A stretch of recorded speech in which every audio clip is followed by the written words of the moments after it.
my days, look, I finally went and got the PT Cruiser that we're going to be using for Boom or Bust Season 2. Now, if you're thinking, oh, why this PT Cruiser? Well, Boom or Bust is done in a 1:6 scaling. 6 scaled, 6 ratio by 6, whatever, you know what I mean. Everything is scaled down by a factor of 6. So if we want to make Season 2 be more entertaining than Season 1, it'd be great if we could have an actual car-looking thing to use as the test cabin. And just by chance, New Bright, which is this brand, decided to make these 1/6 scale RC cars back in the early 2000s, mostly in America. And there's a few different models that they made, but the Cruiser was like one of the main ones that they did, I think. And there was also a Porsche, but obviously that's got its engine in the back, so you can't use that for audio. Man, it's a big boy!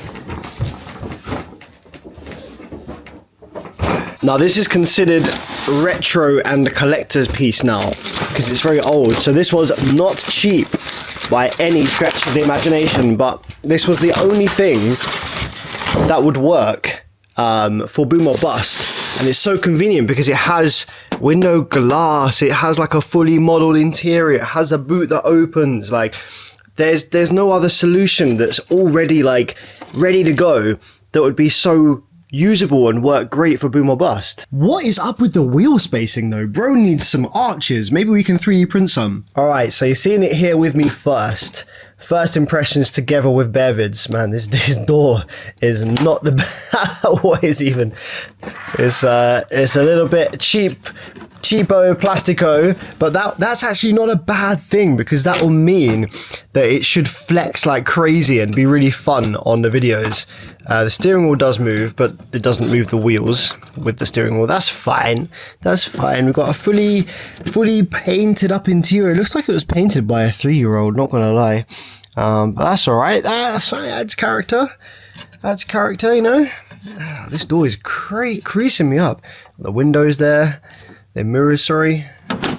Okay. Most important thing is the trunk. The boot, as we call it here in the UK. It stands up by itself, which is what you want. It doesn't stay up very high, so that's all right. We're going to have to get creative with the camera angles, I think, in terms of filming. But we've got something interesting going on in here. A bunch of electronics, which we don't need. I'm tempted to strip this whole thing out for all of the remote control RC electronics, just so that, you know, we haven't got any of this stuff flying around. The back doors don't open, which is actually a good thing in terms of sound, in terms of, you know, getting higher dBs, because we'd lose pressure out of those if they opened. The whole thing is quite flexible though.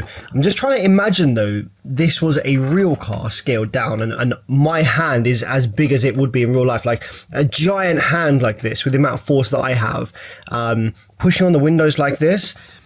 No, I don't think they'd flex like that in real life if they were glass, but that might look quite fun on video.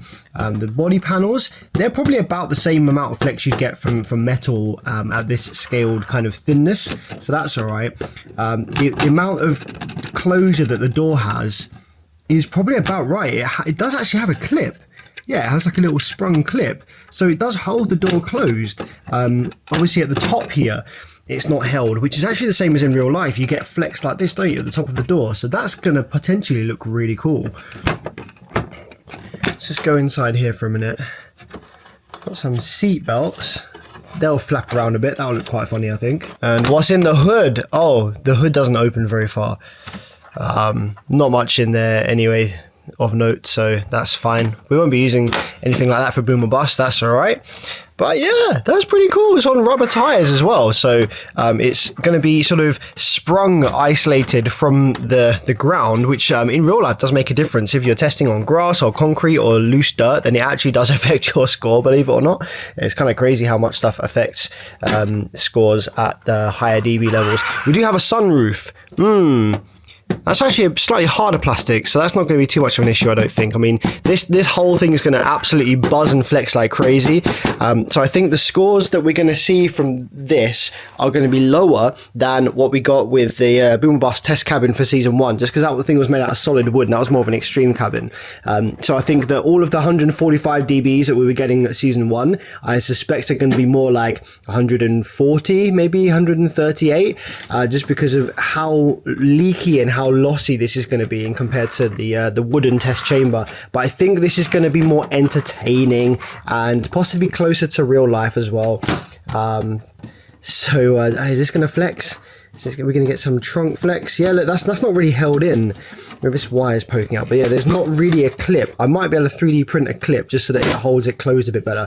But yeah, we're definitely going to be losing a whole bunch of pressure out here for sure. But let me go and get one of the test boxes and see how it looks in there. So this is the Benchmark Aeroported box, and yeah, it's actually a little bit smaller, the boot space, than I thought. I wonder if this is actually a true 6 scale. And this is the Justin T line, and I don't fit. So if it is true 6 scale, then that's cool, because you know, then for boom or bust, we can figure out, okay, for this reasonable, this is not a small trunk, this is like a reasonable size trunk. For a reasonable size trunk, what is the best enclosure for a single 12, for example, or maybe like a pair of 10s or something like that, that's realistic. And then, well, I mean, to be fair, what we can always do is we can always like remove the back seats. That should be possible. I mean, you know, we can always hack this up. We can get rid of the back seats, and we could do like an extreme build in the back, you know, just like no back seats. And then the Justin T line will almost certainly fit. Might need to reprint it, and not quite as wide. It's a bit too wide. But without the back seats, that would definitely go in no problemo. So we might have to do a couple of different seasons with this. Start off just with the trunk, and then we could do a wall. Man, we could wall this off in the future. There's all sorts of possibilities we can do with this. The same as you could do with a real car. So yeah, and this is the B2 Audio Mini 2-inch sub, just for kind of size reference. I'm trying to think, like in a real size PT Cruiser, would a massively tall 12-inch sub like this be as high as the back seats? I don't know if it would. I mean, look at the motor on that. This is a more sensible 12-inch scale driver. So, you know, maybe that is right. Maybe that is about right. I mean, you could fit 4 12s at a stretch. With some interesting angles going on. You could fit 4 12s in here, or a pair of 12s in, like, you know, a really decent size box probably in there. That's it. What it is, there's not as much height as I thought there would be. Like, might have to get rid of this and like maybe cut some of this out and make a new trunk floor that's a bit lower down, to give us a bit more height.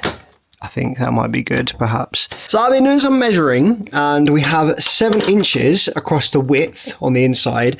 The depth here is about 5.5 inches, and the height, this is actually higher than in the real car because it's got to house the battery in this. So I'm going to cut this out and go lower. You can see a comparison picture here. It's much lower. So taking into account it being lower, it's 4 inches. So calculating that one and scaling it up by a factor of 6 gives us about 540 litres. And going by the internet, the PT Cruiser, the real car, has 521 litres of boot space. So actually, this is pretty spot on, if not ever so slightly more space than the real car has. So yeah, that's actually freaking awesome. So I think initially in season 2, we'll do just boot space. How loud can we get from the trunk, from the boots, with like a single 12 or a couple of 12s? I've actually got 4 of these. So, you know, we can do any number of these 12s or whatever. See how loud we can get from the trunk. And then future episodes, future seasons, we can remove the back seats, and do a no wall style build with loads more space. I think there's about 1,200 litres without the seats, and then who knows, in future we can even wall it off. There's lots of possibilities for future projects and, you know, stuff with this. So yeah, we're not going to be just limited to what the boot space this has, but I think we'll start off in the boot, and we'll go from there.